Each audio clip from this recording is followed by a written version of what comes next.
to listen very carefully for 3 reasons.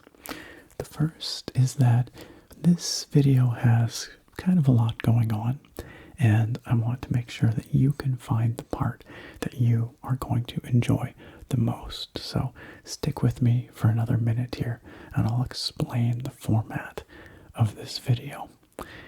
The second reason is that I want to hear your opinion on these microphones, these ones right here.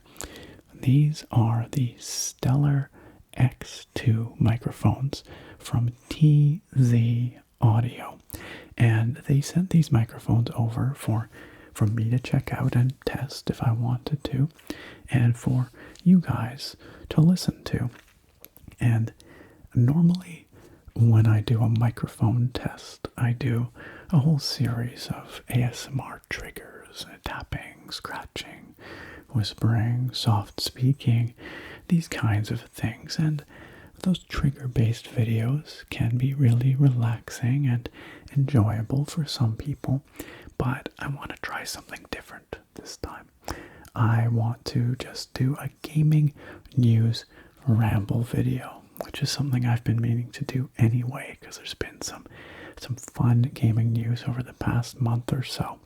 So that's what I'm going to be doing here, and that's going to serve as my mic test as well. But I want to hear from you in the comments as well, what you think about these microphones.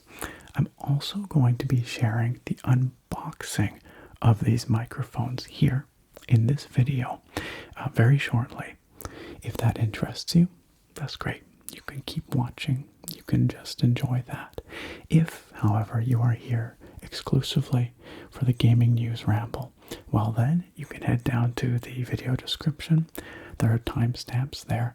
I will also put a video marker in the play bar so that you can skip ahead to that part of the video.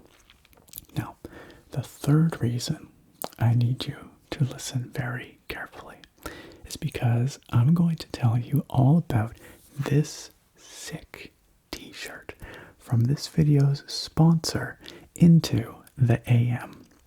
Into the AM creates elevated, everyday apparel that both looks great and feels excellent. They sent over 3 t-shirts recently for me to check out, and they asked me to share my honest opinions on them with you. So that's what I'm going to do right here. First honest opinion is that, generally speaking, I don't agree to do sponsorships with t-shirt companies. In fact, this is the first one that I've ever done, even though I've been solicited many times. And that's because usually I find the designs to be kind of tacky, to be honest. But Into the AM's designs kind of spoke to me. They've got a lot of really cool designs that I quite enjoy. This one that I'm wearing right here is called the Tree of Life, and it's got this kind of tree, but then also this DNA double helix design going on, and it's really colorful, and I like it a lot. They also sent over one that has kind of a fun ancient aliens, extraterrestrial sort of theme, and another one with a really chill astronaut that I believe is actually glow in the dark as well. But as much as I enjoy these designs, I've worn all of these t-shirts now a couple of times. I think I like the comfort and the fit even more. They're made of a super soft, slightly stretchy material that feels really, really nice. You can wear them all day. And the fit is just what I'm looking for in my t-shirts. They are kind of modern in their fit. They are very trim.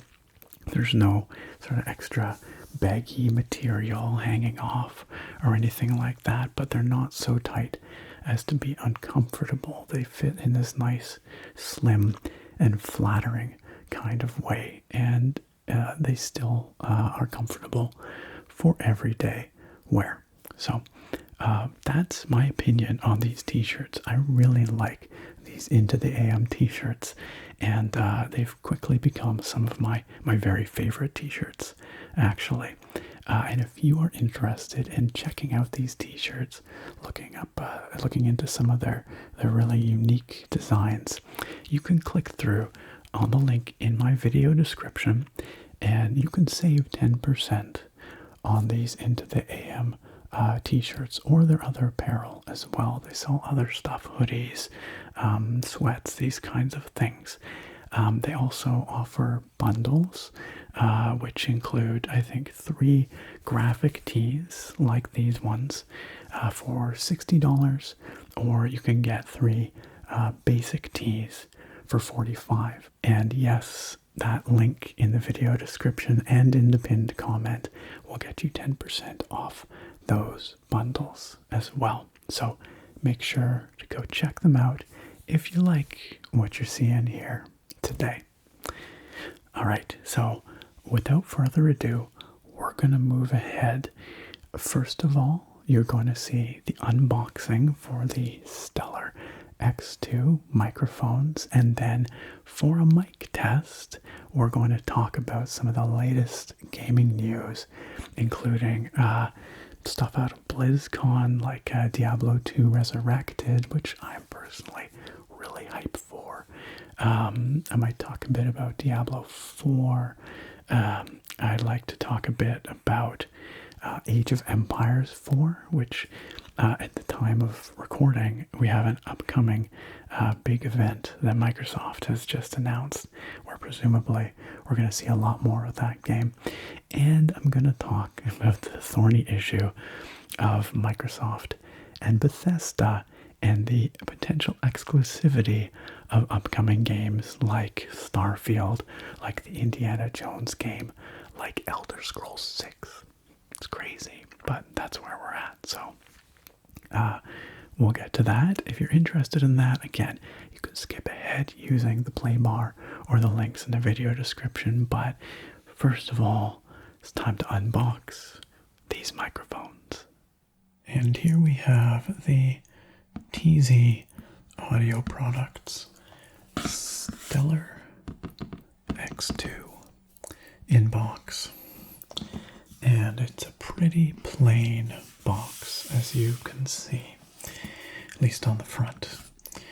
Right here on the top, we've got sort of a stencil-y schematic-like image of the microphone and the branding on it, presumably, and that's it.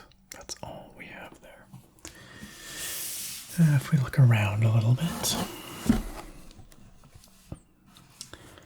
here it says upside down, www.techzoneaudioproducts.com. So that's what TZ stands for, Tech Zone, apparently.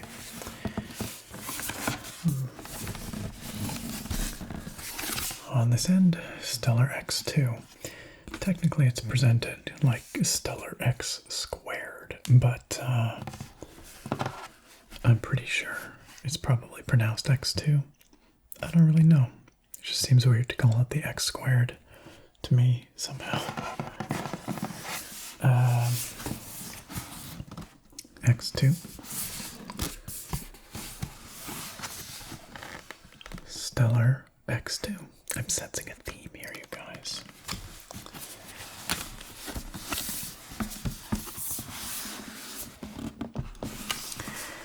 On the back,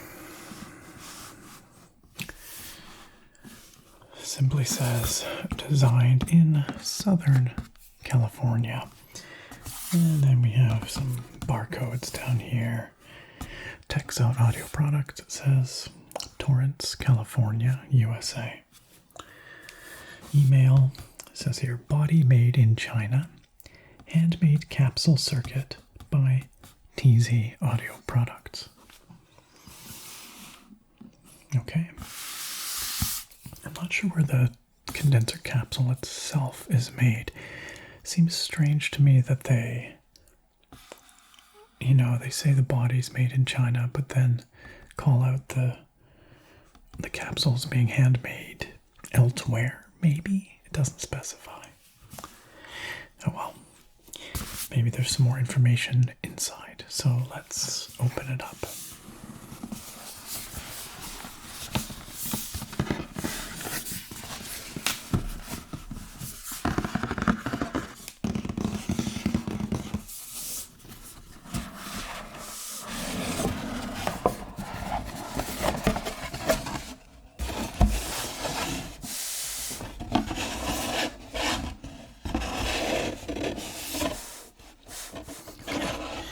Doesn't want to stay open here, but we'll move the box in a second because inside this box is another box. Like Russian dolls going on here. Boxes and boxes and boxes. So let's pull out this box.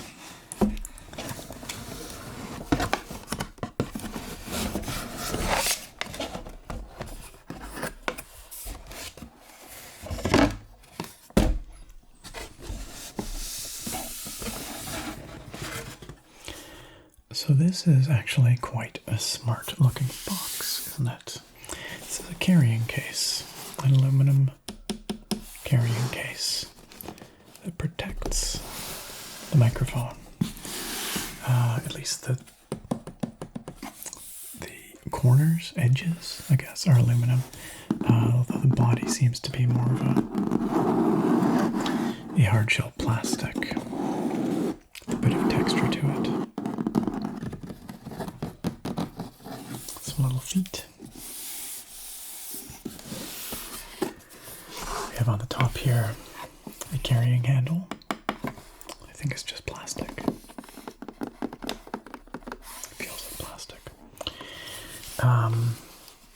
And a pair of clasps. 1, 2.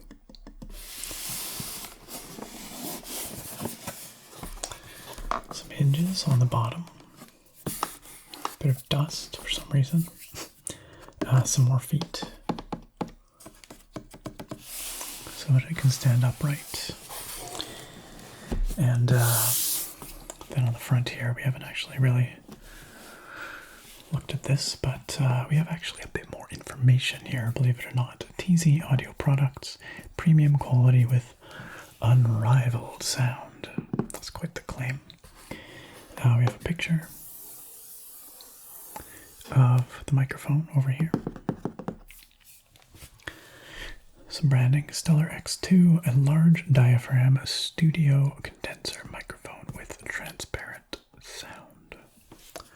Transparent sound. We shall see. We shall see. A microphone designed by TechZone Audio Products, it says here. Okay, well, that's all very well and good. It feels reasonably sturdy. It's got a bit of heft to it. It's not super heavy, but it feels solid anyway. So let's open this up.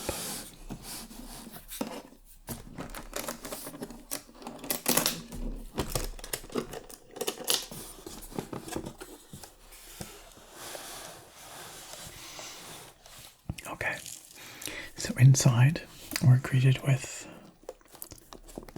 some product information, certification here. We'll look at that more closely in a moment. Let's just put that aside. We've also got a nice leather carrying case, TZ Audio branded.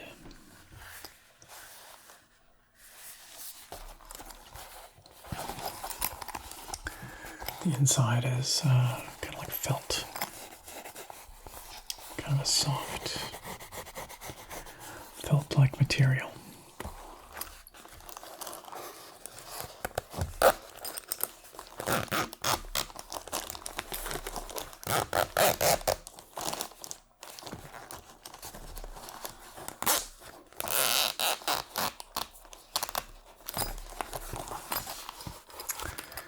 Nice. I don't know if it's real leather or just polyurethane leather, but it feels good anyway. Decently thick. And then we've got a couple of other items in here. Now, quickly, let's just talk about the case. This is all very, very well protected. It comes in this like high density foam that ensures that it doesn't jostle around. Then on the top here, you probably can't see it too well there. We've got this dimpled foam, like a lower density foam.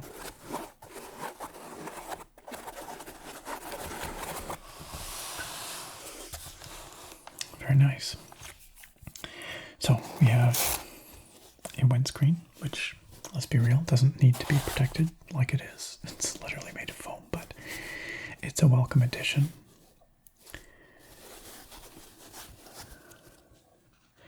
We've got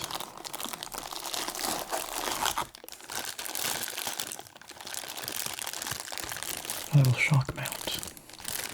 Let's take that out of the plastic.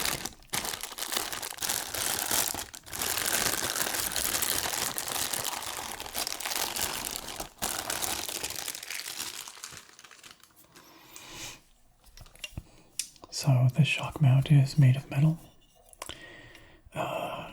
It looks like it's got some kind of clip-in mechanism. I'm not quite sure how this works. I see. Interesting. So the shock mount actually, instead of screwing the microphone in or snapping it in or something, it looks like it kind of hugs it with this foam cylinder, and you squeeze these levers to open it up to allow the microphone to be inserted, and then it closes on it. I've never seen a mechanism like that.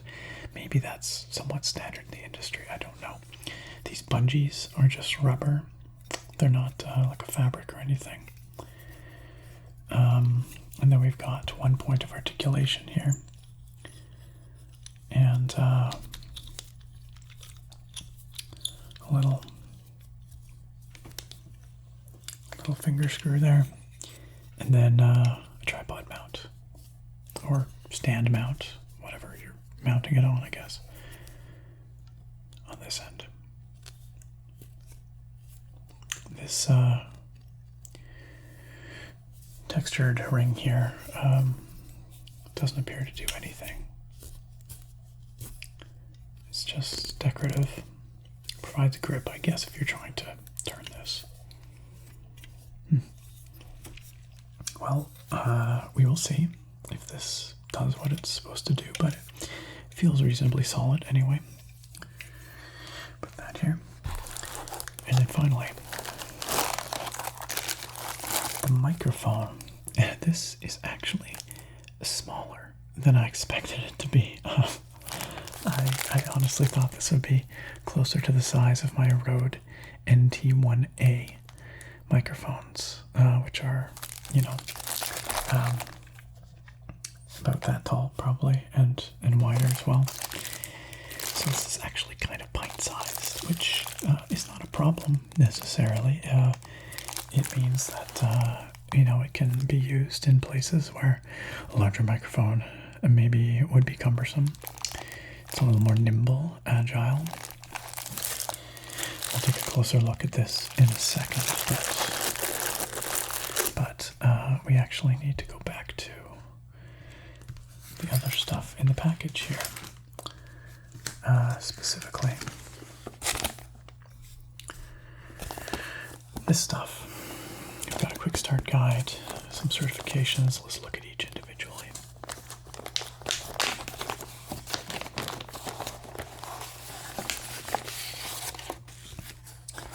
Alright, so this is the QA certificate.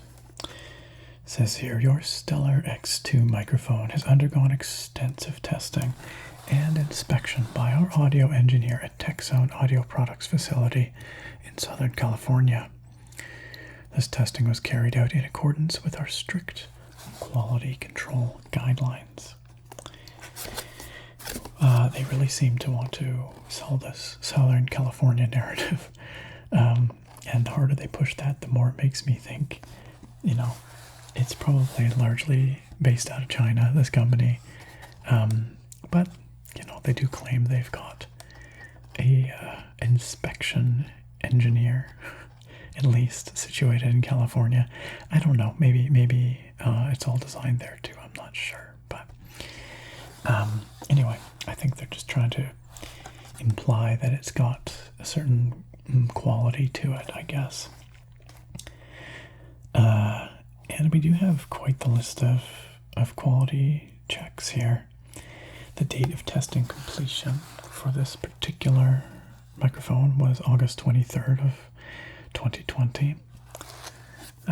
We've got a signature from our engineer who tested it, and a little sticker here, which is presumably their employee number or something.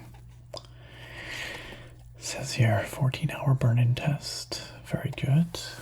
Polarization, voltage, frequency sweep, sensitivity, noise floor, visual inspection. So a variety of checks to make sure it's performing in spec. That's nice. It's nice to see. Honestly, I don't remember if my Rode microphones came with this kind of certification. Yeah, it's been a while since I unboxed them. You could go back and watch that video and find out for yourself. It's here on the channel. But I don't remember it being this prominent anyway, if they did. So it's nice that they're disclosing exactly what kind of testing they're doing to make sure that it's in spec. I do appreciate that.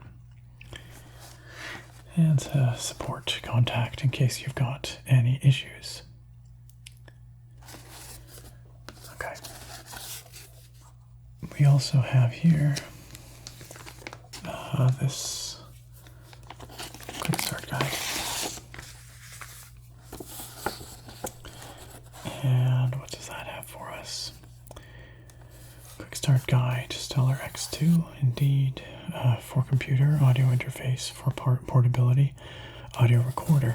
Regardless of what you plug it into, these microphones do require 48-volt phantom power, as do pretty much all large diaphragm condenser mics.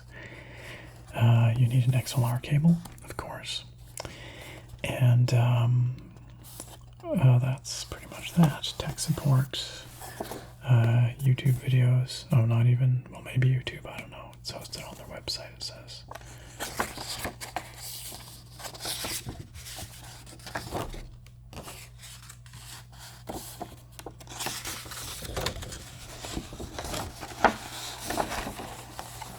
Oh, good.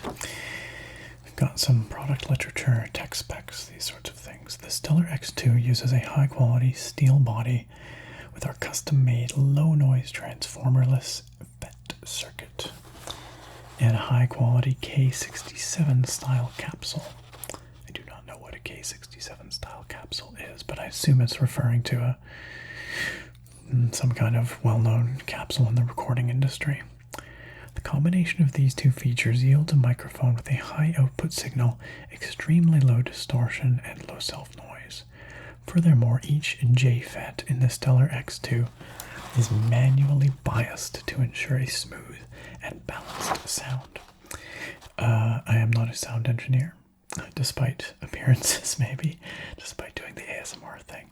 All my audio knowledge is self-taught, so that doesn't mean much to me, but I'm sure there's some of you who know what that is talking about. Our capsule is based on the classic Neumann U87 U67, okay, with additional changes to provide a more sensitive microphone. I think that's a pretty legendary microphone. In combination with our high-frequency attenuation custom circuit, the K67 capsule in this microphone does not sound overly harsh. It produces a sound that is warm and neutral. This makes it perfect for a variety of sound sources. Every Stellar X2 goes through our intensive testing at our small facility in Southern California. once again, Southern California.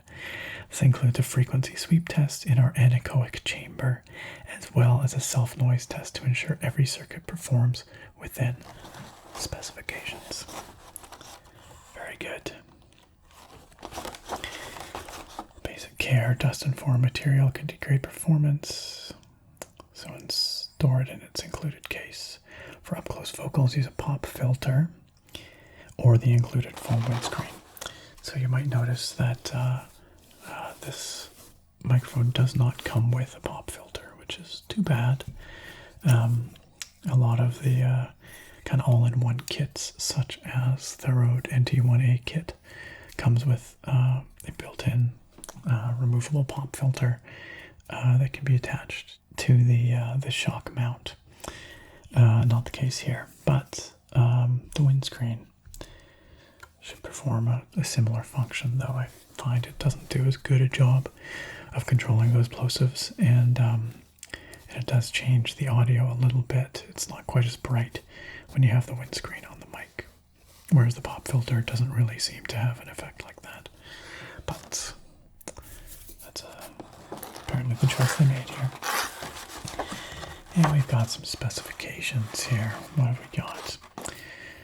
Stellar X2, a gold sputtered 34mm K67 style capsule. Frequency range of 20 Hz to 18 kHz, which is not quite as high on the high end there, the high frequency, as many microphones purport to be. But truth is that humans can't really hear, between 18 and 20 kilohertz anyway, certainly not adult humans, so yeah, the point's kind of moot. Cardioid polar pattern, of course. We've got some sensitivity and impedance specs. Equivalent self-noise. This is an important spec for ASMR creators. You want low self-noise. The self-noise is not as low as that is advertised by the NT1As. Again, they're my main point of reference, and I'm pretty sure they advertise 5 decibels. I could be wrong about that, but I'm pretty sure they do. They are some of the quietest sort of budget-oriented microphones in the industry, so it's not terribly surprising that it doesn't quite match them in that regard. Requires 48-volt phantom power, included accessories, flight case, spring shock mount. That adapter they mentioned there is probably already screwed into here. This thing right here, yeah. So the shock mount comes with the 3/8 to 5/8 adapter.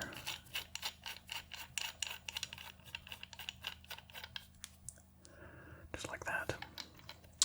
Just like that. Foam wind cover, leather pouch, and then they give us a little frequency response graph here. Bear in mind, guys, take every manufacturer specification with a grain of salt. A lot of manufacturers have different standards for testing, different ways in which they do it. So, this stuff is good for reference, I suppose, probably ballpark, but not precise. And they show here a very flat frequency response graph, basically flat all the way through.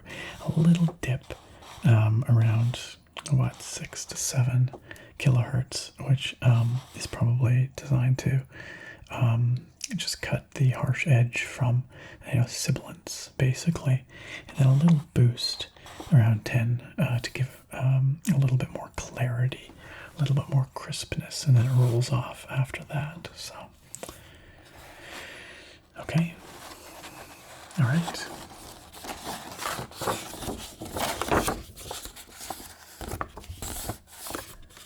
And that is pretty much everything there. So the last item to look at is the microphone itself.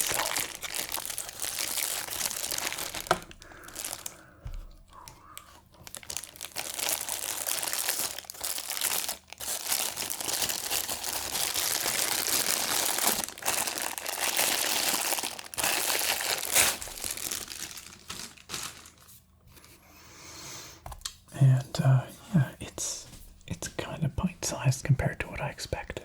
thought it would be a bit larger. I wish I could show you my Rhodes for reference, but they are what you are hearing right now. So if I was to show you them, you'd lose an ear.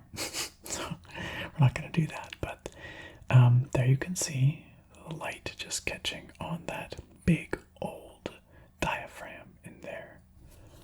That big old diaphragm. Inside that black mesh there, grill.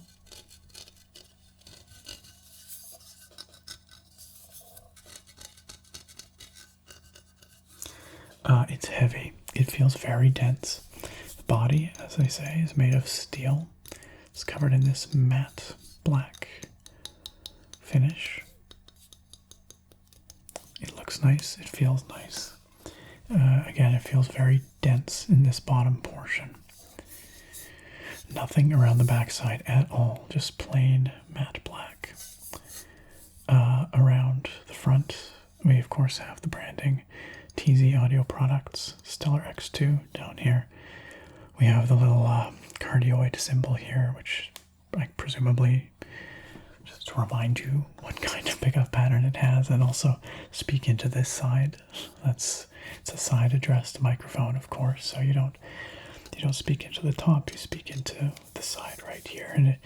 And for those who may not know, a cardioid pickup pattern is exactly what they depict here. It basically means that it picks up audio out front here quite sensitively, but it'll reject it from the sides and especially from behind.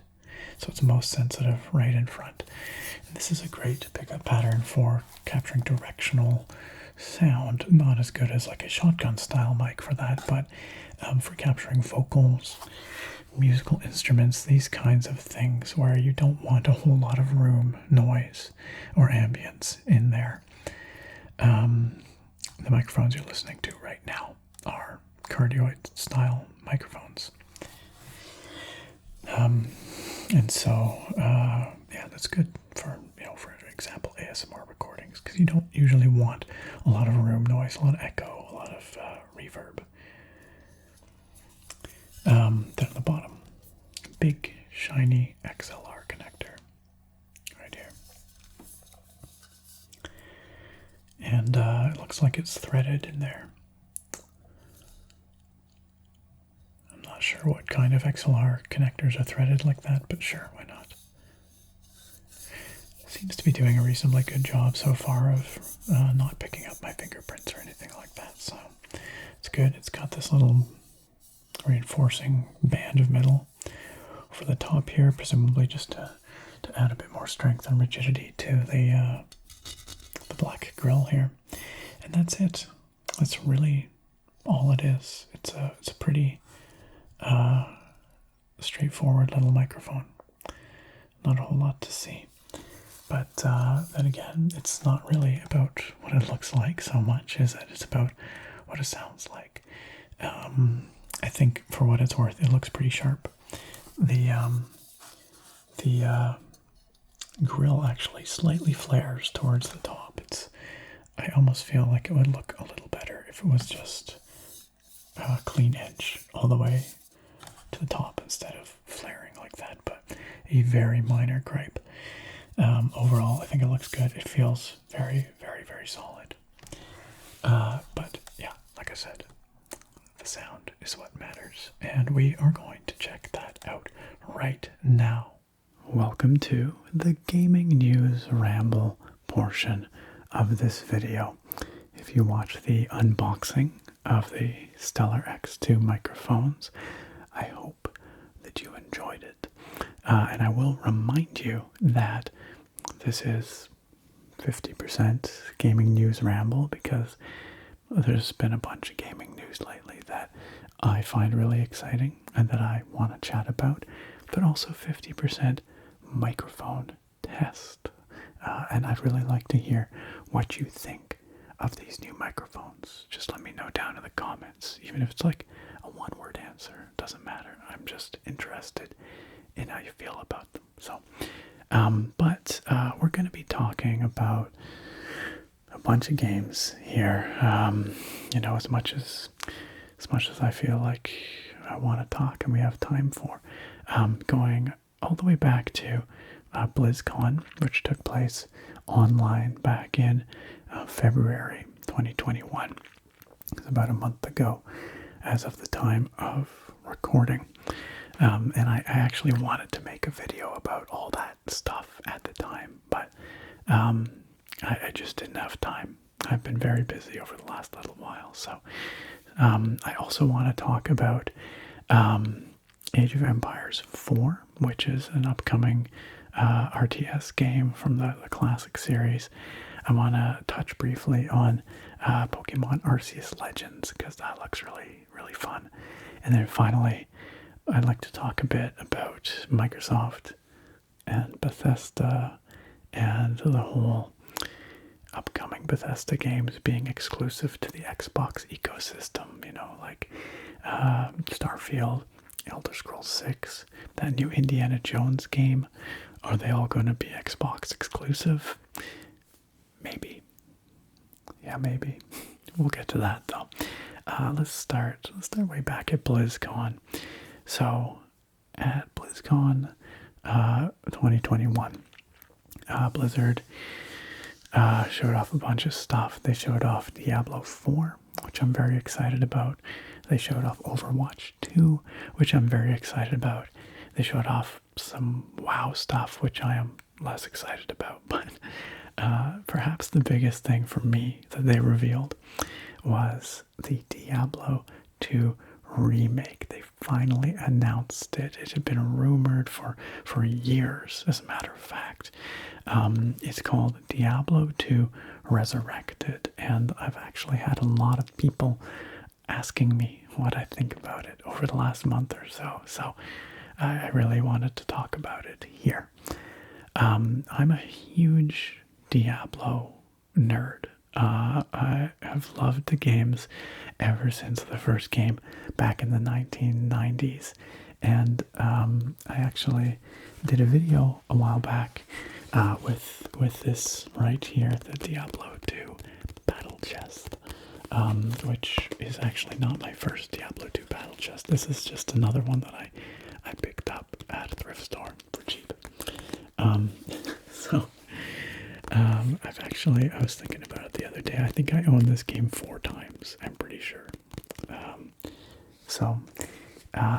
Suffice to say, I'm a big Diablo 2 fan.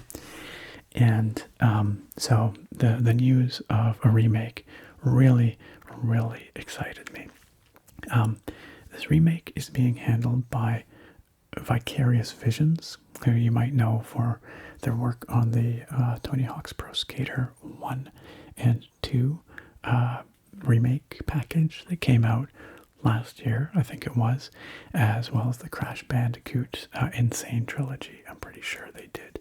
So Vicarious Visions has a really good track record for making excellent, critically acclaimed remakes of classic games. And there was some concern when Diablo II Resurrected got announced that maybe it was being done in-house at Blizzard by the team that did the Warcraft 3 Reforged, which was not very well received. Just infinite issues with that game that seemed to plague it that maybe never got fixed. I don't know. I never bought it. I never played it, but all I know is that the fan base for that game, the Warcraft 3, community, was really, really, really pissed off about that game. Review bombed it all to hell on Metacritic and stuff. So, but the great news is that Diablo II Resurrected not being developed by Blizzard, but rather by Vicarious Visions, with input from the team at Blizzard that is actually currently working on Diablo IV, which I think is a really great way to approach that. The coolest thing for me about the Diablo II remaster is that when I first saw the trailer, I said, oh, okay, it's a remake. They are re-envisioning Diablo 2, or not re-envisioning, but they're remaking it from the ground up. It's not going to play exactly the same or feel exactly the same. But that's not true at all. What these absolute mad lads have done is they have taken the original Diablo 2 game code and they have built an entirely new modern 3D engine that runs on top of it. So this is going to be a gorgeous full 3D game. Well, isometric 2.5D, I guess, because you're looking at it from a angled, sort of top-down angle, the classic Diablo perspective. But it's all 3D models and lighting and all that kind of stuff. But it's all running on top of the old original Diablo 2 gameplay logic and code. So it plays identically to the existing Diablo 2, the original game, and its Lord of Destruction expansion, of course, because that's included. And I think that might be the best news that I could have heard about this remake or this remaster, because it really is. I keep calling it a remake, but it's a remaster, because they are treating the original game with such reverence, with such respect, and they are really trying hard based on the interviews they've done and things like that. They seem like they're really trying hard to keep that original game as intact as possible in terms of the way it plays. And I think Diablo 2's gameplay to this day stands up so well. It is different than modern action RPGs. If you've never played it, it is basically the template for all the modern action RPGs, the isometric ones anyway, that you've ever played. But from Path of Exile to Wolcen to Minecraft Dungeons, even Torchlight, all those, right? They all crib from Diablo 2, and it really did it first. But being an older game, it was a bit slower paced, a bit more challenging, I think, at the higher difficulties. The itemization was different in that it was less of like a loot pinata, that you might get in like a Diablo 3 or something like that. And, crunchy, cracky fingers. It just has a lot about it that I think is distinct from modern action RPGs, but still holds up really well. So I'm really excited that they're keeping that gameplay as intact as possible. The pacing, itemization, everything, really. And it sounds like it was through no small amount of effort that they did this. It's quite miraculous. If you watch the gameplay footage, you can see the original, mechanisms and animations and everything, is timing and all that stuff, movement underpinning the modern 3D graphics. And I think probably making that possible must have been taken a huge amount of effort. So all that is to say that I really, really appreciate the approach the Vicarious Visions is taking to Diablo II Resurrected. Now I've got some other notes here that I'm gonna take a look at just to make sure I'm not missing stuff. So I think that the new graphics look awesome. I think that they look like they're capturing the old graphics and bringing them forward, but maintaining that really like high contrast, high detail, kind of gritty realism that the original game is so lauded and well known for. Capturing the original aesthetic of Diablo 2 is maybe just as important to me as capturing the original gameplay. And I think they've done a really good job from, all the gameplay that they've shown so far. I think they've really nailed it. And of course, they've added modern lighting effects and reflections and dynamic lighting and all that kind of stuff. And I think I'm really going to enjoy just watching this game in action. The other thing that they are keeping intact is, of course, the multiplayer. Diablo 2 has 8-player multiplayer. That's going to be retained. But they are, of course, getting rid of their realms. So instead of US West, US East, Asia, Europe, these things, it's all going to be on one combined mega server, which I think is a great change. And the game is coming to all modern consoles as well. So you're going to be able to play it on the Xboxes, PS5, and Switch. And not only is it coming to those platforms, and PC, of course, as well, but it's got cross-play, cross-progression between all of them, is my understanding. So you want to get me to buy the game twice? That's how you do it. I will buy this game on PC and I will buy it on Switch, and I will love the hell out of it in both places. The cross progression is just the icing on the cake. That's really, really cool.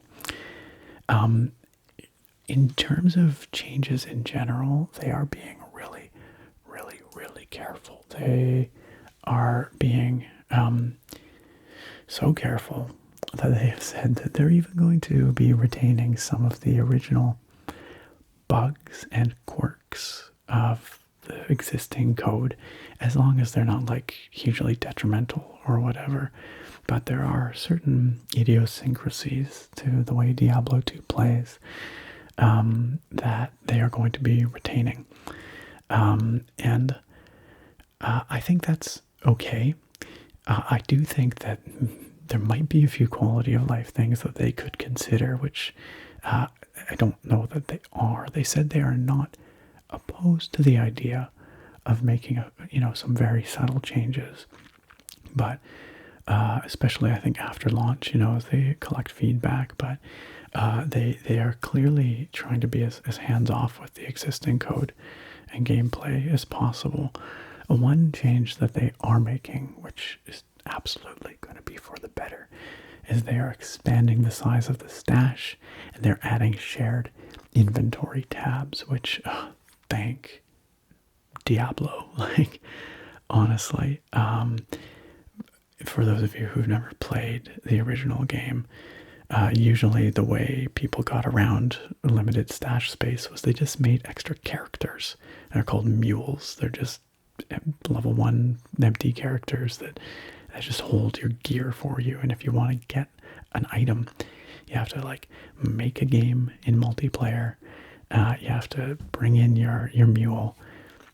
Conventionally, if you didn't have a friend to play with to stay in the game while you went and swapped your other character, you would just leave the game really quick and then come back in with another character as fast as you could. And there's usually a grace period in there, or the game would stay up before it automatically closed down when you left it. So anything that you dropped on the ground would still be there. But it didn't always work that way. Sometimes you would come in with your mule, drop your crap on the ground, leave the game, and it would immediately disappear, and you'd come back and you'd try to enter it again with your character that you were transferring the items to, and it would be gone. All your items would be gone as well. I got burned by that a couple times back in the day. It was the worst. It was awful. This is what we struggled with. You kids, you don't even know.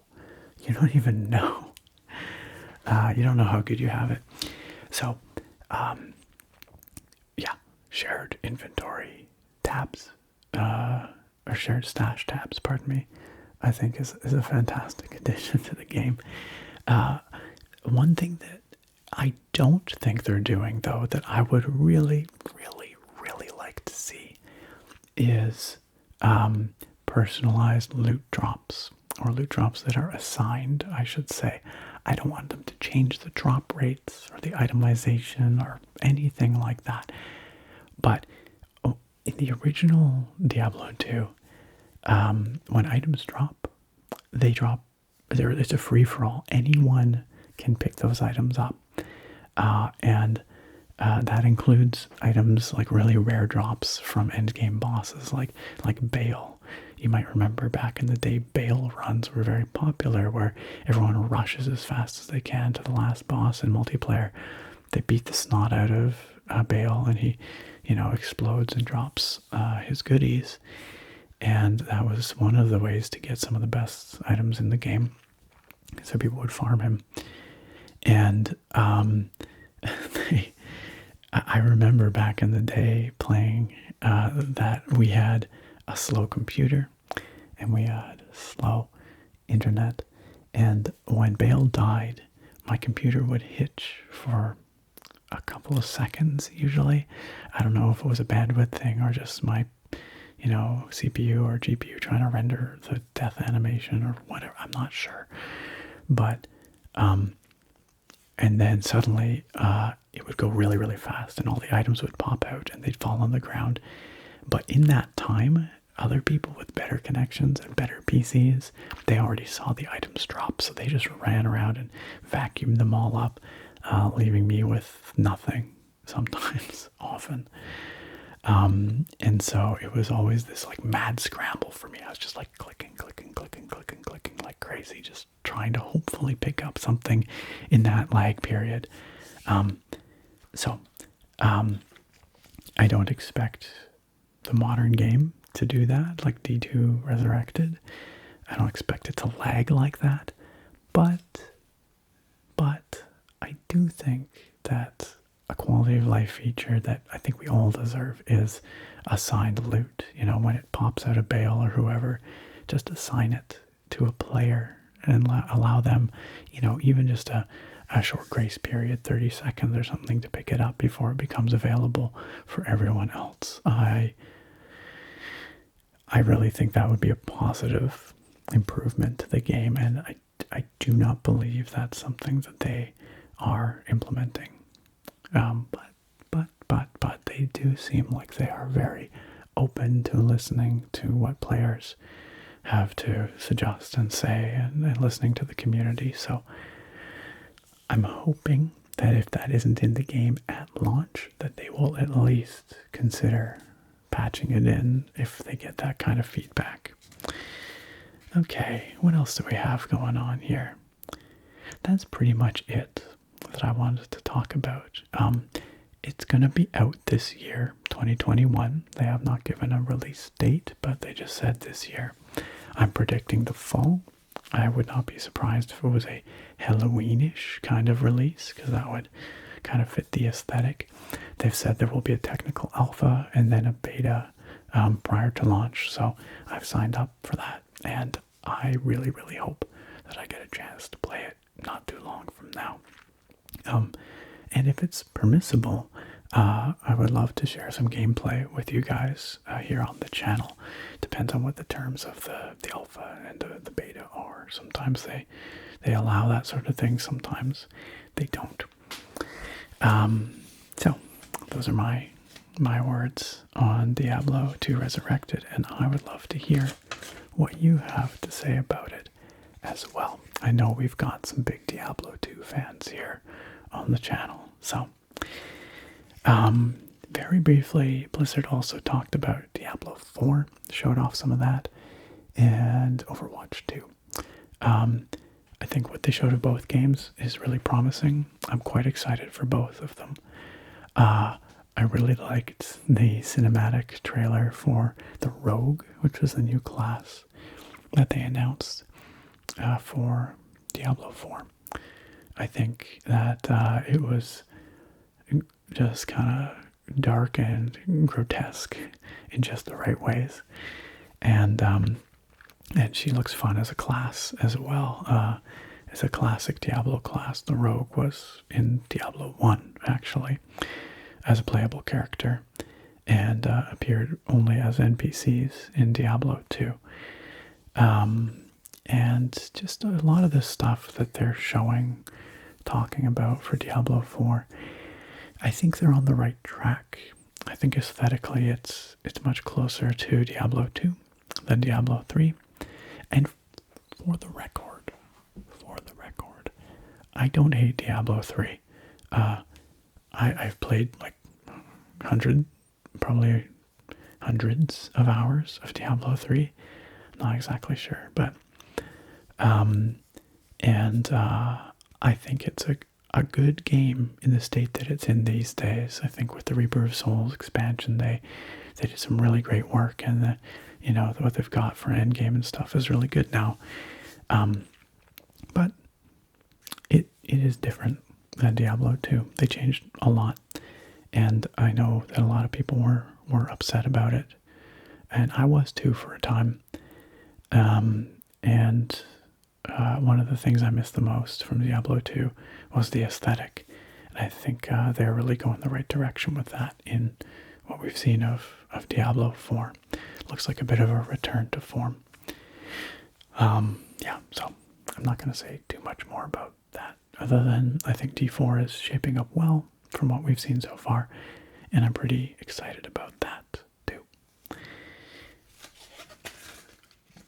Okay.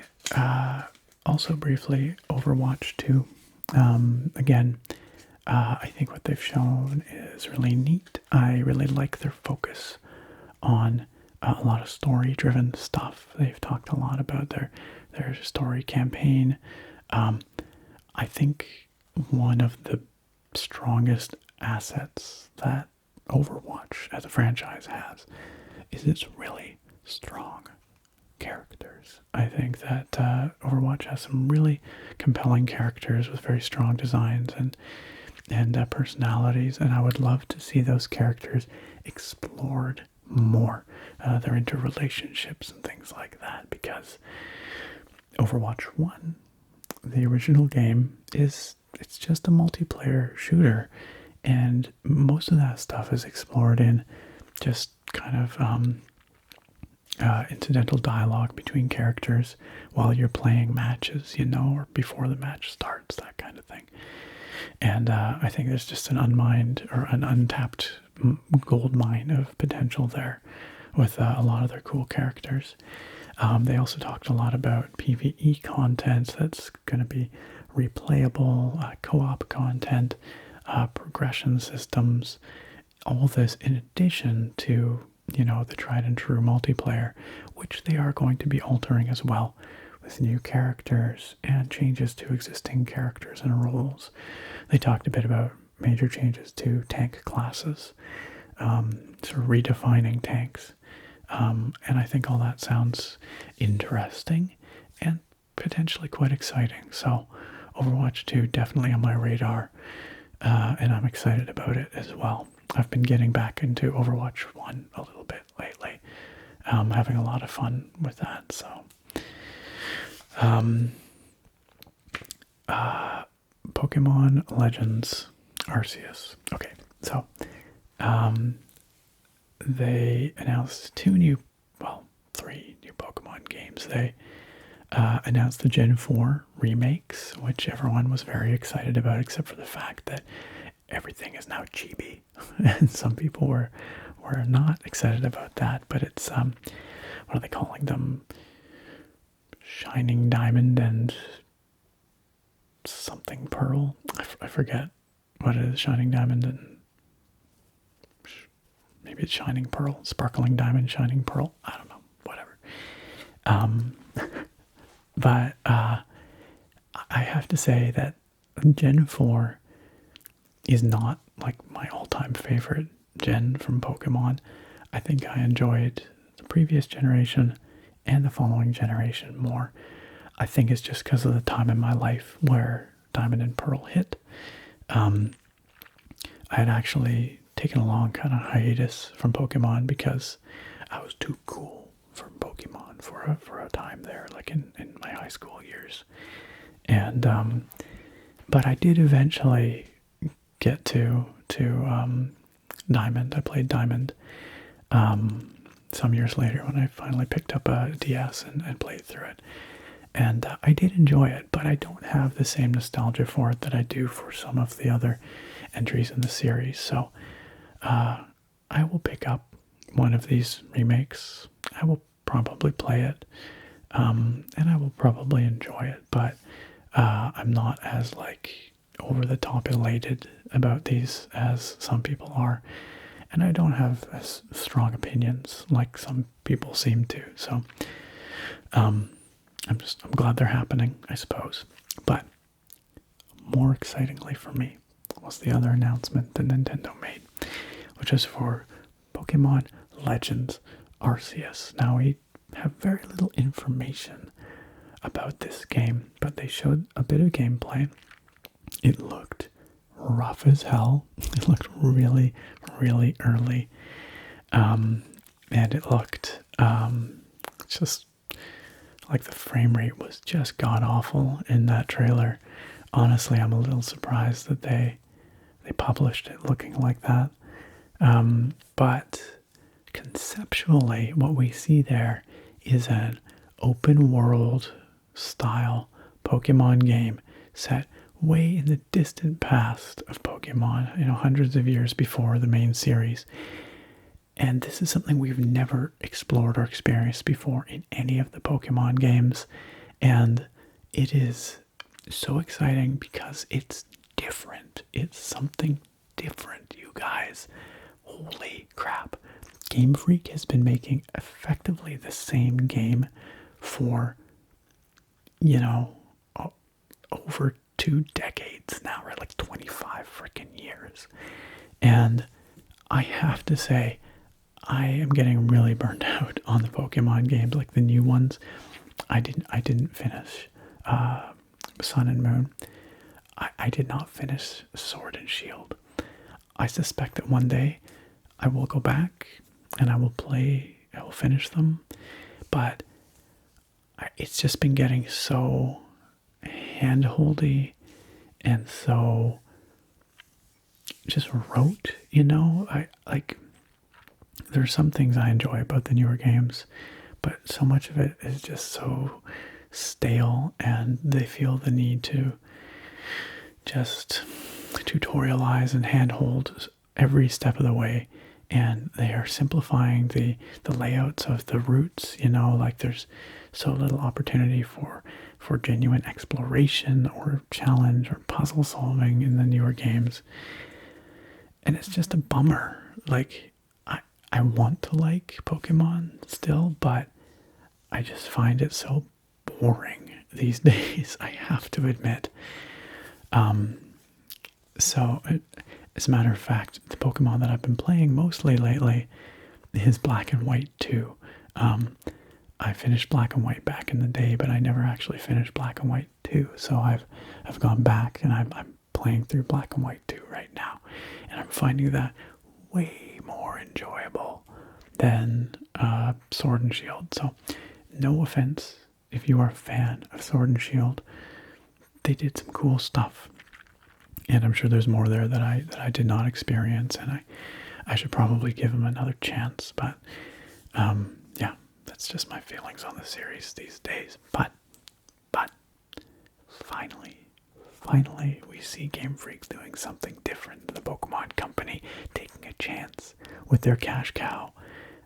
They could just keep crapping out the same old Pokemon game from now till eternity, and they'll still sell millions and millions of copies, and they'll make bucket loads of money, which is, I think, why they've had no incentive to try anything new for so long.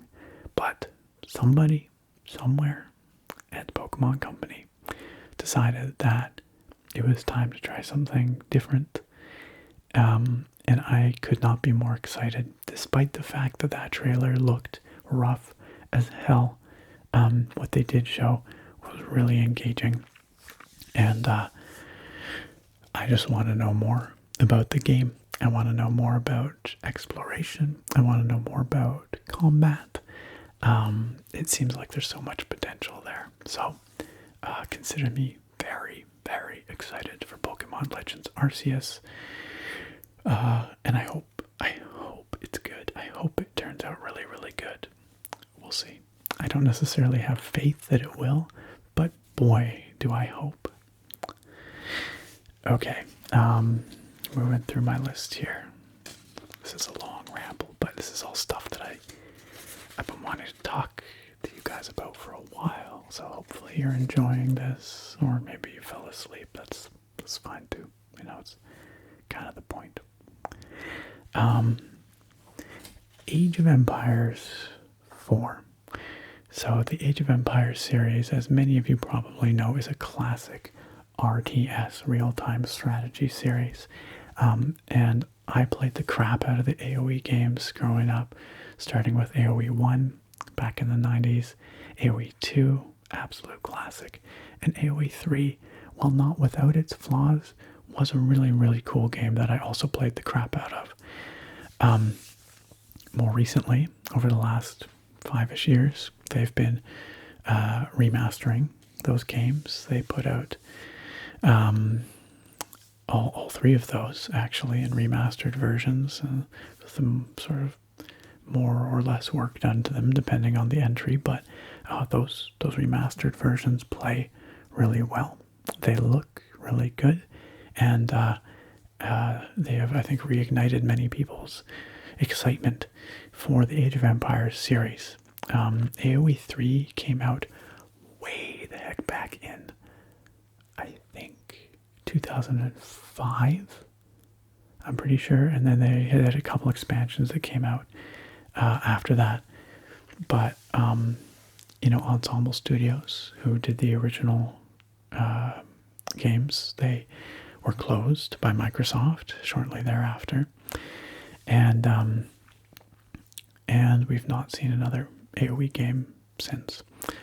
So, Age of Empires 4 was announced back in 2019, and they had a gameplay trailer reveal, and we got a bit of information that it's being developed by Relic. They have the Company of Heroes and Dawn of War games. They have a great pedigree, and historically they've put out some really, really strong RTS games. But Dawn of War 3 was not very good, from what I understand. And RTS games on the whole have kind of fallen on hard times these days, right? Like, when's the last time that you saw a AAA blockbuster RTS? StarCraft 2, probably, like Wings of Liberty, or not Wings of Liberty, but like whatever the Protoss one was. But that was a decade ago now, something like that. Legacy of the Void, that was the Protoss one. And yeah, real-time strategy games kind of got their lunch eaten by MOBAs, and the gaming world has kind of just moved on past them. But now I think we're at the point where we've almost come full circle again. I think there's enough nostalgia and just enough unexplored gameplay space for an RTS to make a big impact again, and to be really good. So they announced AoE 4 back in 2019, and they didn't really talk about it much since then. But just a few days ago, Microsoft announced that they're going to have a big Age of Empires extravaganza on April 10th, I believe. April 10th, 2021. And one must presume that we're going to see a heck of a lot more Age of Empires 4 there, because that's the future of the franchise, right? And I'm really excited to see what they're showing. What they have shown so far is sort of a very classic scale and perspective for the game. It's set in a medieval time period, although specifically when, they've not said. It's going to include real history, what they call humanized history. So presumably they're trying to tell sort of historical stories from the perspective of individual characters, I would guess, or historical personages, which is something they did with Age of Empires 3. But they claim that they are innovating in that storytelling space, and they're doing exciting new things, and the presentation's different. So, we'll see what they've come up with. I think it's going to have most akin to Age of Empires 2, given the medieval setting, but maybe it'll be expanded beyond that. We don't really know. In terms of gameplay, they have said that it's going to be modernized, but not complicated, if that makes sense. It sounds like from interviews that they are committed to, trying to bring the concept of an RTS game into the modern era, but that doesn't necessarily mean stuffing it full of complexity, and I can appreciate that. I think the core gameplay of AoE 2 and 3, but really 2 holds up well to this day, and I think that's part of why it still has a very vibrant competitive scene to this day, which is pretty remarkable. And so I'm keen to see what they've come up with, how Relic envisions the future of RTS games to be. Another thing I'm really excited about is the composer for the game is a gentleman by the name of Mikołaj Strawinski. And if that name is familiar to you, it might be because he was one of the composers on The Witcher 3. He does some really nice stuff. He also composed for The Vanishing of Ethan Carter and a handful of other games, and all of his music that I have heard has been really good. I'm really keen to see what he does with the classic Age of Empires theme. I'm a big nerd, and I just really like the Age of Empires music as well. I listen to the Age of Empires Definitive Edition and AoE 2DE soundtracks like weekly, like as part of my music, my work mix. So yeah, I like that music, and I like Mikołaj Strawinski, so really keen to see what he does. Side note, Mikołaj is Polish for Nicholas, which is my full name, and I'm half Polish, so I grew up with my dad calling me Mikołaj, so zero relevance to anything other than the fact that we share a name, Mikołaj Strawinski and I. Yeah, I think that's kind of everything that I wanted to talk about with AoE 4. Oh, the other thing was that they have promised that there will be no microtransactions. They're on record having said that. So presumably that means they're not going to nickel and dime us for civilizations or units or cosmetics or loot boxes, God forbid. But watch very carefully this presentation on April 10th. It'll be very interesting to see if they stick to their word about that, if they can resist the siren song of microtransactions and loot boxes, because that seems to be the way to make money these days in games, doesn't it? So, but we've had lots of examples to the contrary too these days. Some really good single-player blockbusters without a microtransaction in sight that have done very well. So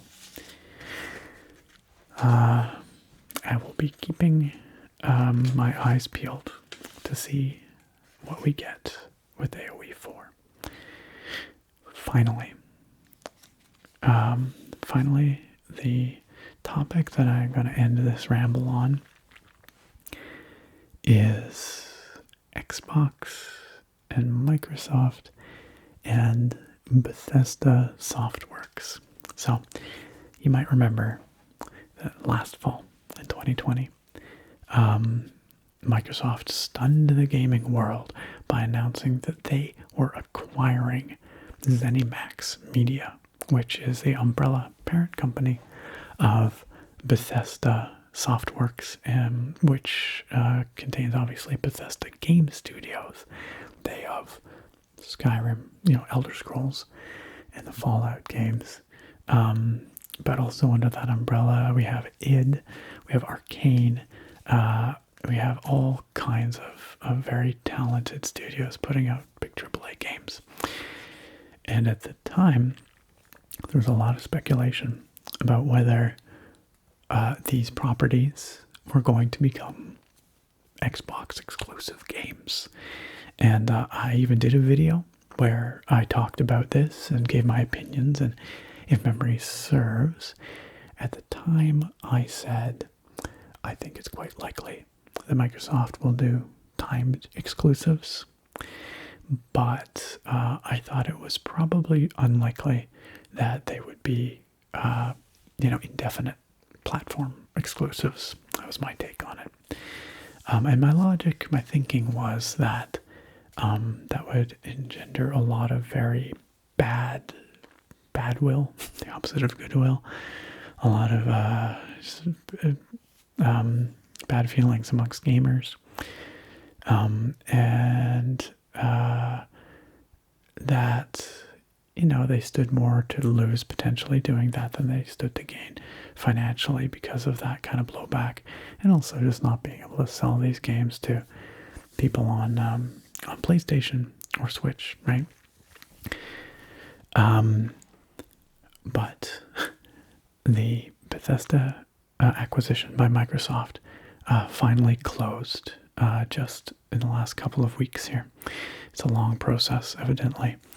And so we got sort of a new round of PR from Microsoft and the Bethesda brass talking about, how they're so happy to be part of the Microsoft family and all that stuff.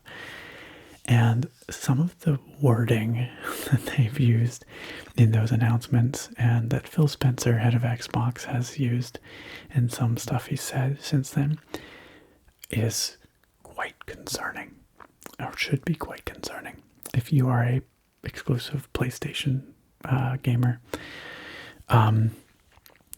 Now, they have been cagey this whole time about the concept of exclusivity, and they kind of continue to be a little bit, but they did come out with a couple of quotes here that I think are very telling.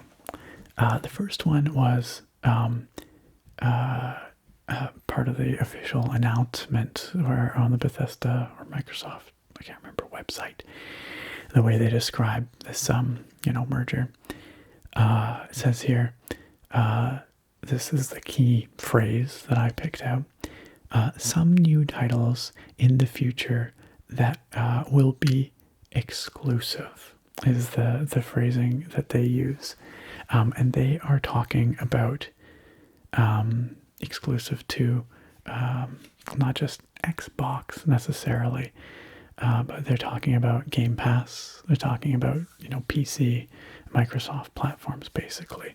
So that implies that there will be some titles, they don't commit to all, but some that will be platform exclusives or ecosystem exclusives.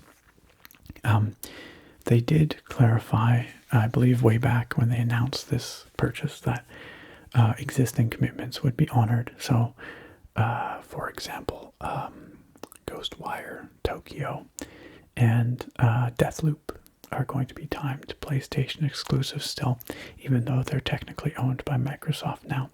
And existing games will continue to be available, I believe, on the platforms that they're currently on, and ongoing games like Elder Scrolls Online. I don't believe they have any plans to remove that from PlayStation platforms. But